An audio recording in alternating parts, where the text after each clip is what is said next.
untuk lancarkan perjalanan tu, lancarkan urusan tu, niat, cek niat. Dalaman, cek fikiran, cek niat. Cek niat. Kenapa aku nak buat benda ni? Kenapa? So, kalau orang bagi pendapat, luahkan perasaan ke apa, walaupun tak setuju, tapi foundation, you punya niat tu dah kuat. So, bila niat kuat, you tak senang goyang, tak senang shaking. So, you dah kuat dengan niat sendiri, kan? So, semua datang daripada niat. Okay? Orang yang bagi pendapat, bagi luahkan perasaan, okay, dekat you, sebab diorang tak nampak visi you. Okay? So mungkin visi you, cara you, kepilihan you dekat mata diorang lain, pelik, kan? Sebab tu dia luahkan perasaan, luahkan pendapat diorang.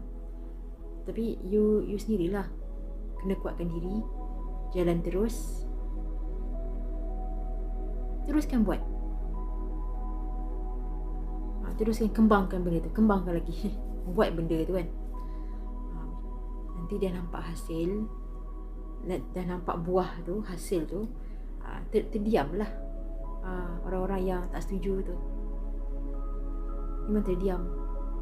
Kalau bercakap juga tak apalah, kita buat cara yang tadi tu, terus jalan ke depan. Cek niat, sentiasa cek niat.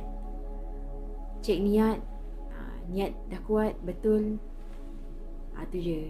Kalau tiba rasa macam senang terasa, senang macam tiba-tiba apa orang cakap, apa orang fikir, sebab niat tu dah macam tipis, dah mula goyang. So cek balik niat.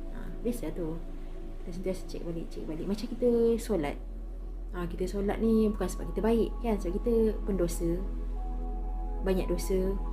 So bila kita solat, hapuskan dosa, ambil wuduk, gugurkan dosa-dosa tu, terus semayang. Lepas tu mungkin sedar tak sedar ada buat dosa lain, kan, dosa baru. Lepas tu ambil wuduk, semayang. So kita bersihkan.